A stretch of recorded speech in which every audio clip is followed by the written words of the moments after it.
Chiefs Kingdom. Imagine waking up on Super Bowl morning and knowing the one thing we asked for all season just got delivered.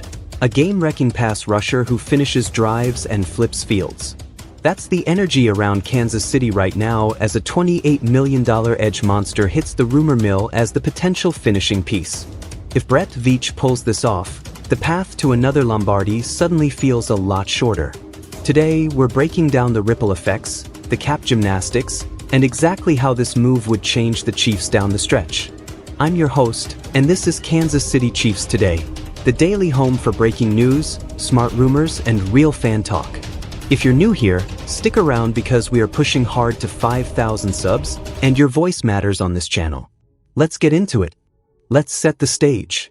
Kansas City's defense has become the steady drumbeat of this team, but in January, games shrink to 3rd and 6 and 2-minute drills where one hit changes everything. The question has never been whether the Chiefs can compete. It's whether they can close, and closers live on the edge. Over the last few years, the front office has built a rush by committee. The interior presence draws doubles. The young ends flash. The pressures add up. But when the stakes are highest, quarterbacks with a sliver of space become magicians. That's where a premium edge comes in, not to be flashy every snap, but to deliver the game's 3 defining plays when the moment is boiling. A $28 million cap hit isn't an average contributor. That's a headline player, the kind of veteran who has seen every protection, who wins late with hands and leverage, and who understands situational football down to the blade of grass. You don't pay that number for hopes and projections. You pay it for bankable havoc and the right to dictate terms. And since this is framed as a trade pitch, that means the calculus is twofold. What's the price in picks, and what's the plan to make the money work both now and in the spring? The Chiefs have never been shy about restructures and extensions to reward their core while creating room. If this becomes real, creative accounting meets aggressive ambition, and the window with a generational quarterback demands exactly that. Let's talk football first. The moment this pass rusher walks in, the entire front four changes. Offenses can't slide every protection to the interior anymore.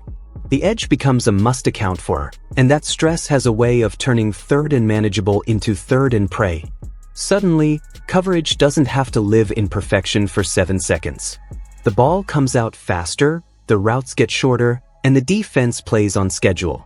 On early downs, his presence helps win the math.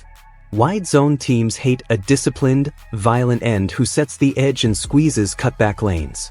Gap teams hate a long-arm technician who steals pullers' angles and forces runs to bubble. That's hidden yardage, 2nd and 7 instead of 2nd and 3. And that's where Steve Spagnuolo cooks with simulated pressure without giving away explosives. In the red zone, a true closer is a points eraser.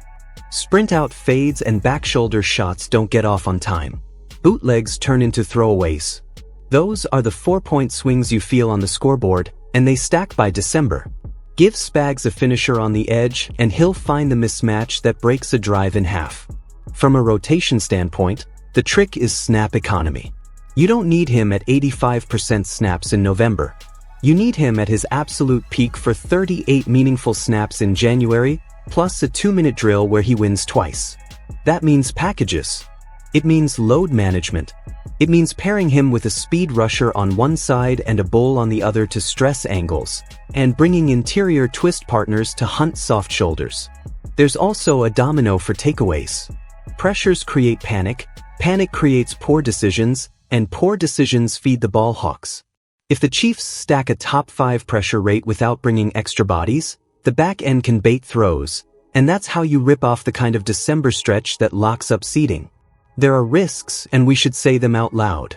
Big money edges sometimes chase sacks at the expense of rush lane integrity, and that's how scrambles become backbreakers. Spagnuolo's defense rewards the guy who does his job first and eats last, so fit and buy-in are non-negotiable. Age and mileage matter too. If the vet has stacked a decade of snaps, the plan must protect his legs with a rotation that peaks in January, not September. That's not a knock, it's the reality for players who win with violent hands. Penalty discipline is another point. Nothing ruins a perfect 3rd down call like a neutral zone infraction. Cadence, study, and ball key discipline are day one expectations here. On the flip side, a true closer becomes a cheat code for the young rushers. They get cleaner one-on-ones, steal moves, and learn how to set up a tackle early to beat him late. That's how the whole room levels up together. Now the cap. The $28 million figure sounds massive because it is, but there are levers. A team can convert salary to bonus, tack on void years, or tie the player to a short extension that lowers year one. None of that makes the bill disappear, but it smooths the spikes. The question becomes whether the juice is worth the squeeze, and for a championship push with the roster aging at key spots, the answer often leans yes. Here's how the Chiefs would deploy him. On money downs, you'd see the premium rusher isolated to the wide side in a 9-tech, forcing the tackle onto an island. The interior would present a three-man game, a penetrator, a looper, and a contained player. That structure creates two-way go opportunities for the closer and forces the quarterback into hot reads he doesn't really want. Against quick game, the adjustment is about landmarks. If the ball is out at 2.2 seconds, win with the first two steps. Crowd the line, show bare fronts, and align the edge slightly inside to attack the punch shoulder. Even if you don't get home, you disturb the timing window and turn glances into contested throws. Versus mobile quarterbacks, the plan shifts. Keep rush lanes disciplined, box the pocket with a mush rush, and make him beat you with pinpoint timing instead of second reaction magic. The premium rusher becomes a hammer on late downs, not a freelancer in the second quarter. By the fourth, those hits settle in, and improvisers take the shorter profits that give the Chiefs' offense the ball back one extra time. Offensively, this kind of move changes Andy Reid's calculus too. With a defense that can sit on a 7-point lead and generate negative plays by itself, the playbook on first down can stay patient. You can play the long game, punt from midfield without sweating, and force opponents into 10-play drives in Arrowhead noise. Complementary football is a cliché until your edge wins a strip sack that turns into a short field and 7 points. Special teams get a quiet boost as well. Shorter fields mean safer returns and better coverage calls. Momentum is real in this stadium, and one sack on a third down can swing 15 minutes of football. That is what a finisher buys you: leverage over the middle 8 and control over possession count. Let's be honest, the second this rumor hits, timelines explode. Half of Chiefs Kingdom is photoshopping the jersey swap. The other half is doing cap math in their notes app and arguing about draft picks. That's the fun of a dynasty window. Every move feels like a chess piece on the biggest board in sports. The national media will frame it as an all-in swing, but the nuance matters. All-in doesn't mean reckless.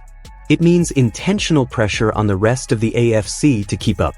You still keep your core, you still draft and develop, but you rent premium disruption for the only months that really matter. If the return is a Lombardi, nobody asks about the pick swap 6 months later.